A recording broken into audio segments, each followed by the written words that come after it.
ನಿಜಕ್ಕೂ ಭಾಳ ಒಂದು ಸಂತೋಷ ಸಂಭ್ರಮ ಸಡಗರ ಅಂತೇಳಿ ನಮಗಂತೂ ಭಾವಿಸ್ತಾ ಇದೆ. ಸಂತೋಷ ಯಾಕಿದೆ ಅಂದ್ರೆ 33 ವರ್ಷ ಯಾವ ರೀತಿ ಕಳೆದು ಹೋಗು ಅಂತೇಳಿ ಗೊತ್ತಾಗಲಿಲ್ಲ. ಸುದೀರ್ಘ ಕಾಲದಿಂದ ಸುಮಾರು 16 ವರ್ಷಗಳ ಪರ್ಯಂತರವಾಗಿ ವೀರಭದ್ರ ಮಹಾಸ್ವಾಮಿಯ ಶ್ರದ್ಧಾ ಭಕ್ತಿ ಪ್ರೀತಿಯಿಂದ ಸೇವೆ ಮಾಡ್ತಿದ್ದು ನೋಡಿದ್ರೆ ಬಹಳ ಒಂದು ಕಡೆ ಸಂತೋಷ ಅನ್ನಿಸ್ತಾ ಇದೆ, ಇನ್ನೊಂದು ಮುಜುಗರನೂ ಕೂಡ ಅನ್ನಿಸ್ತಾ ಇದೆ. ಯಾಕಂದ್ರೆ 33 ವರ್ಷ ಯಾವ ರೀತಿ ಹೋಯ್ತು ಅಂತೇಳಿ ಅದಕ್ಕೆ ನಾನು ಯಾವತ್ತೂ ಕೂಡ ಗುರುಗಳೊಂದು ಮಾತು ಹೇಳ್ತಾ ಇದ್ದರು, ಮನುಷ್ಯ ಯಾವ ರೀತಿ ಎತ್ತರಕ್ಕೆ ಬೆಳೀತಾ ಇರ್ತಾನ, ಅವಾಗ ಮನುಷ್ಯನ ಬಳಿ ಎಲ್ಲಕ್ಕಿಂತ ದೊಡ್ಡದು ಏನು ಬೆಳೀತದಂದ್ರೆ ವೈಚಾರಿಕ ವಿಚಾರಗಳು ಬೆಳೀತಾವಂತ. ಅವಾಗ ನಮ್ಮ ಗುರುಗಳು ಒಂದು ಮಾತು ಹೇಳಿದರು, ಕುರ್ಜಿ ಅಂತಸ್ತು ಆಸ್ತಿ ದೊಡ್ಡಸ್ತನ ಎಲ್ಲ ಸಿಗ್ತದ, ಆದ್ರೆ ಕುರ್ಜಿ ತಿರುಗಬೇಕು, ಕುರ್ಜಿ ಮೇಲೆ ಕುಂತರು ತಲೆ ತಿರುಗಬಾರ್ದು ಅಂತೇಳಿ ನಮ್ಗೆ ಯಾವತ್ತೂ ಕೂಡ ಗುರುಗಳು ಹೇಳ್ತೀವಿ. ಇವತ್ತ ಈ ಮಠಕ್ಕೆ ಜನರ ಪ್ರೀತಿ ನೋಡಿದ್ರೆ ಕಳೆದ ರಾತ್ರಿ 12 ಗಂಟೆಲ್ಲೇ ಇವತ್ತು ಕೂಡ ಶ್ರೀಮಠಕ್ಕೆ ಬಂದಂಥ ಭಕ್ತರಿಗೆ ನೋಡ್ತಾ ಇದ್ರೆ ನಿಜಕ್ಕೂ ಕೂಡ ನಮಗೂ ಕೂಡ ಒಂದು ಸಮಾಜಕ್ಕೆ ಏನಾದರೂ ಒಂದು ಕೊಡುಗೆ ಕೊಟ್ಟಿವಂತೇಳಿ ನಮಗಂತೂ ಭಾವಿಸ್ತಾ ಇದೆ. ಒಂದು ವಿಷಯ ಹೇಳಕ್ಕೆ ಇಷ್ಟಪಡ್ತೀನಿ ಇಲ್ಲಿ, ಏನಂತಂದ್ರೆ ಮನುಷ್ಯ ಯಾವ ರೀತಿ ಬೆಳೀತಾ ಇದ್ದಾನಂದ್ರೆ ಆಧುನಿಕ ಯುಗದಾಗ ಯಾರೂ ಕೂಡ ಸಮಾಧಾನದಿಂದ ಇಲ್ಲ. ಯಾಕಿಲ್ಲ ಅಂದ್ರೆ ನಮ್ಮ ವೈಚಾರಿಕ ವಿಚಾರಗಳು ಕೆಟ್ಟವನು ಬಿಟ್ಟವು. ವೀರಣ್ಣ ಪಾಟೀಲ್ ಅವರು ಹೇಳುವಂಥ ಮಾತಿನಲ್ಲಿ ಒಂದು ಮಾತು ಹೇಳಿದರು, ಏನಂತ, ವೀರಭದ್ರ ಮಹಾಸ್ವಾಮಿಯ ಕಳಸದ ಬಗ್ಗೆ ವಿಚಾರ ಮಾಡಿ ಒಂದು ದೊಡ್ಡ ಆಯೋಜನೆಗಳು ಹಾಕೊಂಡು ರೂಪ ಹಾಕೊಂಡು ಅಜ್ಜರು ಒಂದು ಕೆಲಸ ಮಾಡುತ್ತಾರೆ ಅಂತೇಳಿ.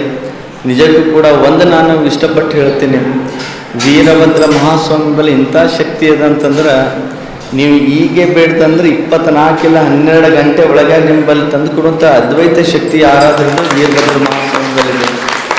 ಇವತ್ತಿಲ್ಲಿರುವಂಥ ಎಲ್ಲರಿಗೆ ನಾನು ಒಂದು ಮಾತು ಹೇಳ್ತೀನಿ, ದೊಡ್ಡವ್ರು ಎಲ್ಲರೂ ಆಗ್ಬೇಕಂತ ಬಯಸಲತ್ತೀರಿ, ದೊಡ್ಡ ಸ್ಥಾನಕ್ಕೆ ಬರ್ಬೇಕಂತೇಳಿ ಬಯಸಲತ್ತೀರಿ, ಜನ ಮೆಚ್ಚಬೇಕಂತೇಳಿ ಬಯಸಲತ್ತೀರಿ. ಎಲ್ಲರೂ ಜನ ದೊಡ್ಡ ಸ್ಥಾನ ಯಾವಾಗ ಬರ್ತದಂತಂದ್ರೆ ನಾನು ಬೆಳೆದ್ದೆ ಮುಖ್ಯ ಇಲ್ಲ, ನನ್ನಂತರಿ 100 ಜನರಿಗೆ ಬೆಳೆಸುವಂಥ ವಿಚಾರ ಯಾರ ಬಳಿ ಬರ್ತದೆ ಅವತ್ತೇ ಆ ಮನುಷ್ಯ ದೊಡ್ಡವಾಯ್ತಾನೆ.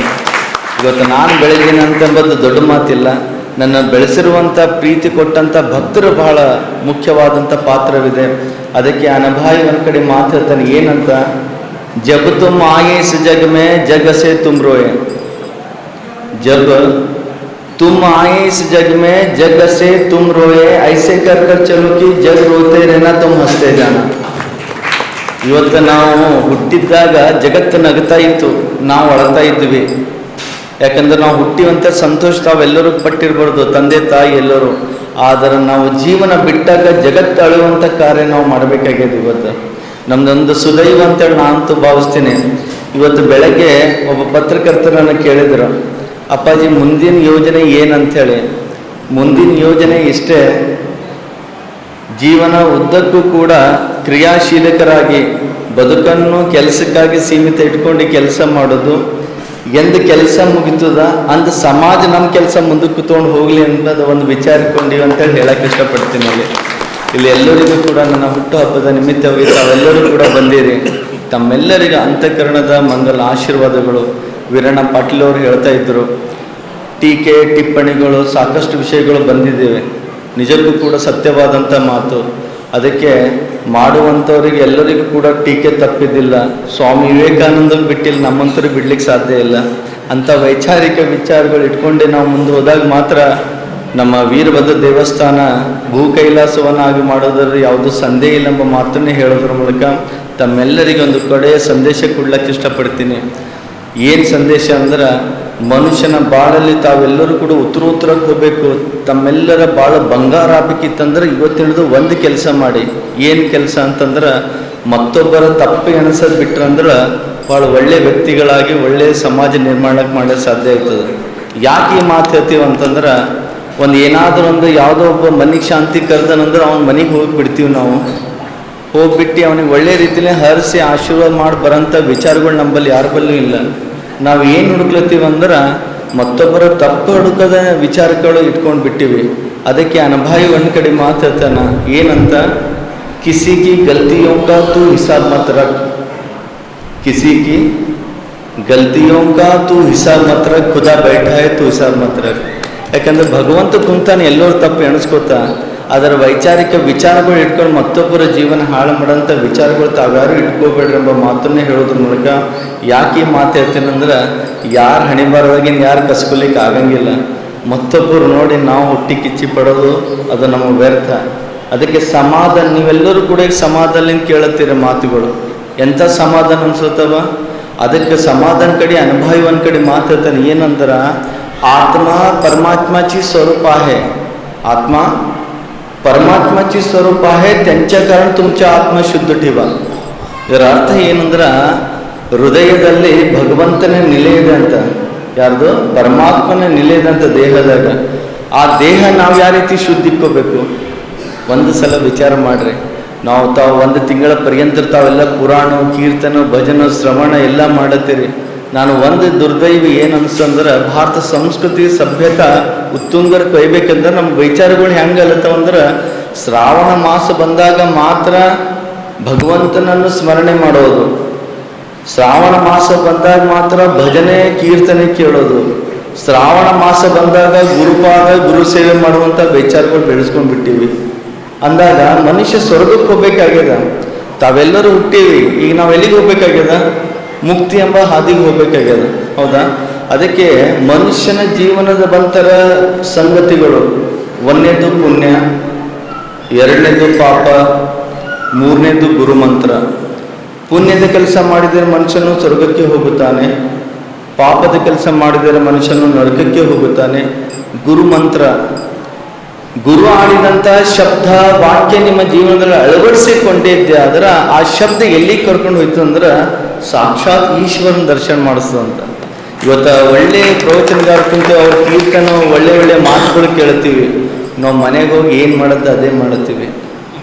ಯಾಕೆ ಈಗ ಸಮಾಧಾನ ಕೆಟ್ಟದಂದ್ರೆ, ನನ್ನೊಂದು ವಿಚಾರಕ್ಕೆ ಏನು ಅಂದ್ರೆ, ಹುಮನಾಬಾದ್ ಜನರು ಇಂಥ ಅದ್ವೈತ್ಯವಾದಂಥ ವಿಶ್ವನಾಥನ ಸ್ವರೂಪನಾಗಿರುವಂಥ ವೀರಭದ್ರ ತಾಣ ನಮ್ಮದು ಪವಿತ್ರವಾದಂತಹ ಪರಿಸರದಾಗ ನಾವೆಲ್ಲ ಹುಟ್ಟಿವಂದ್ರೆ ನಮ್ಮದೇ ಸುದೈವ ಅಂತೇಳಿ ನಾನು ಭಾವಿಸ್ತೀನಿ.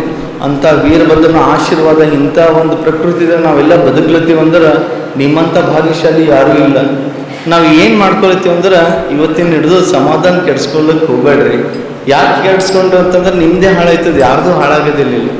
ಅದಕ್ಕಾಗಿ ಇವತ್ತು ಹುಟ್ಟುಹಬ್ಬದ ನಿಮಿತ್ತವಾಗಿ ತಾವೆಲ್ಲರೂ ಕೂಡ ಬೆಳಗ್ಗೆಯಿಂದ ನಮ್ಮ ಹಿರೇಮಠಕ್ಕೆ ನಿನ್ನೆ ರಾತ್ರಿಯಿಂದ ಜನಸಾಗರ ನೋಡ್ತಾ ಇದ್ದರೆ, ನಿಜಕ್ಕೂ ಕೂಡ ವೀರಭದ್ರ ಮಹಾಸ್ವಾಮಿ ಬಲ್ಲಿ 16 ವರ್ಷ ಆಯಿತು ಅನುಷ್ಠಾನ ಮಾಡಿದೆವು, 12 ಅನುಷ್ಠಾನ ಎಲ್ಲ ಮಾಡಿದೆವು, ಏನೂ ಕೇಳಲಿಲ್ಲ. ಇವತ್ತೊಂದು ಕೇಳಬೇಕಂತ ಇಷ್ಟಪಟ್ಟಿವಿ. ಏನಂತಂದ್ರೆ, ಮುಂದಿನ ಒಂದು ಜನ್ಮ ಇದ್ದರೂ ಕೂಡ ಹುಮನಾಬಾದ್ ಊರಾಗೆ ಹುಡ್ಸಪ್ಪ ಅಂತ ಕೇಳೋದು.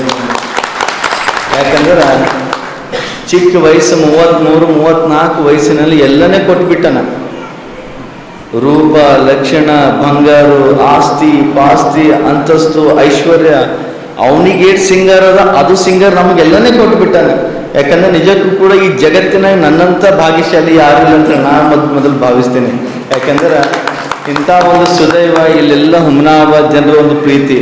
ನಿಜಕ್ಕೂ ಕೂಡ ವೀರಣ್ಣ ಪಾಟೀಲ್ ಅವ್ರಿಗೆ ಒಂದು ಮಾತು ಹೇಳಕ್ಕೆ ಇಷ್ಟಪಡ್ತೀನಿ. ನಾವು ನಡೆದು ಬಂದ ದಾರಿ ನೋಡ್ತಾ ಇದ್ದೀವಿ, ಎಲ್ಲೋ ಎಡೆದಿವಿ, ಎಲ್ಲೋ ಕೆಡೆದ್ವಿ, ಎಲ್ಲೋ ಬಂದ್ವಿ, ಎಲ್ಲೋ ಹಿಗಿದ್ದೀವಿ, ಎಲ್ಲೋ ಅವಮಾನಿಸಿದ್ರು, ಎಲ್ಲೋ ನಿಂದಿಸಿದ್ರು, ಎಲ್ಲೋ ಪ್ರೀತಿಸಿದ್ರು, ಎಲ್ಲೋ ಬಿಟ್ಟರು. ಆದರೂ ಕೂಡ ನನ್ನ ಹುಮನಾಬಾದ್ ಜನರು ಒಂದು ಮಾತಂದ್ರೆ, ವೈಚಾರಿಕ ವಿಚಾರದಲ್ಲಿ ನಾವು ಇದ್ದೀವಂದ್ರೆ ನಾವು ಉತ್ತಮರಿದ್ದೇವೆ ಅಂತ ನಾವು ಇವತ್ತು ತಿಳ್ಕೊಂಡಿವಿ.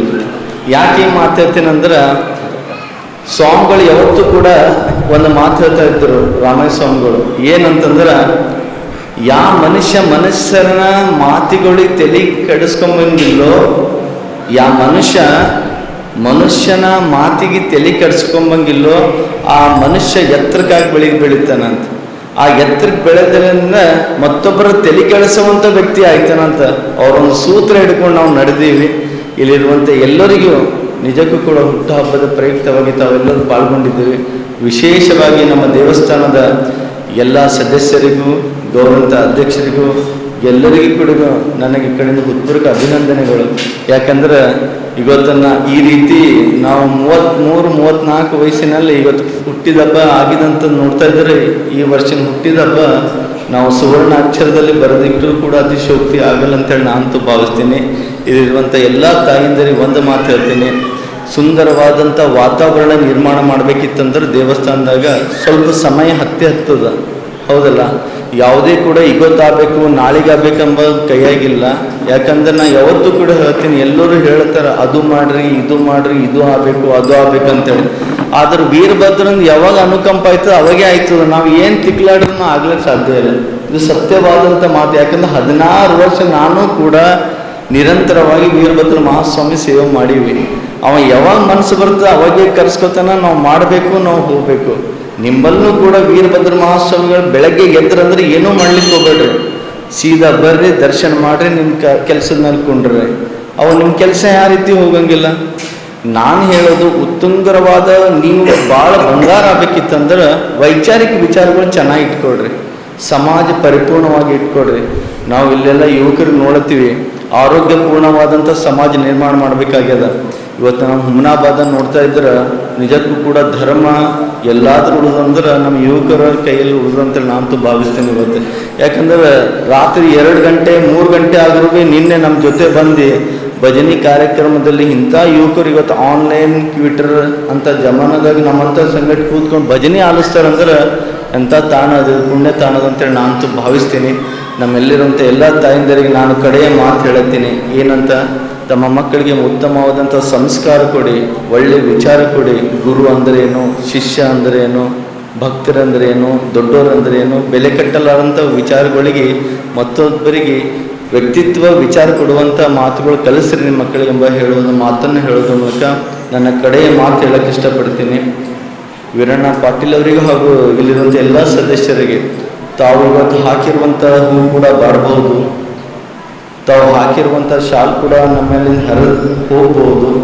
ಆದರೆ ನೀವು ನಮ್ಮಲ್ಲಿ ಇಟ್ಟಂಥ ಭಕ್ತಿ ಪ್ರೀತಿ ಅದು ಎಂದಿಗೂ ಹರಿಯುವುದಿಲ್ಲ, ಬಾಡೋದಿಲ್ಲ ಎಂಬ ಮಾತನ್ನು ಹೇಳೋದ್ರ ಮೂಲಕ ಇಲ್ಲಿರುವಂಥ ಎಲ್ಲ ನನ್ನ ತಾಯಂದರಿಗೂ ಎಲ್ಲ ನನ್ನ ಭಕ್ತರಿಗೂ ಆ ಪರಮದಯಾಳು ಪಾರ್ವತಿ ಪರಮೇಶ್ವರರು ಅಖಂಡ ಸ್ವರೂಪನಾಗಿರುವಂಥ ವೀರಭದ್ರ ಮಹಾಸ್ವಾಮಿ ತಮ್ಮೆಲ್ಲರ ಬಾಳಲ್ಲಿ ಆರೋಗ್ಯ ಐಶ್ವರ್ಯ ಸಿರಿಸಂಪತ್ತನ್ನು ಕಟ್ಟಿ ಕರುಣಿಸಿ ಕಾಪಾಡಲಿ ಎಂಬ ಮಾತನ್ನು ಹೇಳಿ ನಮ್ಮ ನುಡಿ ನಮ್ಮನ್ನು ವೀರಭದ್ರ ಮಹಾಸ್ವಾಮಿಯ ಪಾದಕ್ಕೆ ವಂದಿಸಿ ನಮ್ಮ ಮಾತಿಗೆ ವಿರಾಮ ಕೊಡ್ತೀವಿ. ಶಿವಂಬಜ ಸದ್ಗುರು ವೀರಭದ್ರೇಶ್ವರ ಮಹಾರಾಜ್ ಕಿ ಶ್ರೀಮದ್ ಜಗದ್ಗುರು ಪಂಚಾಚಾರ್ಯ ಮಹಾರಾಜ್ ಕಿ.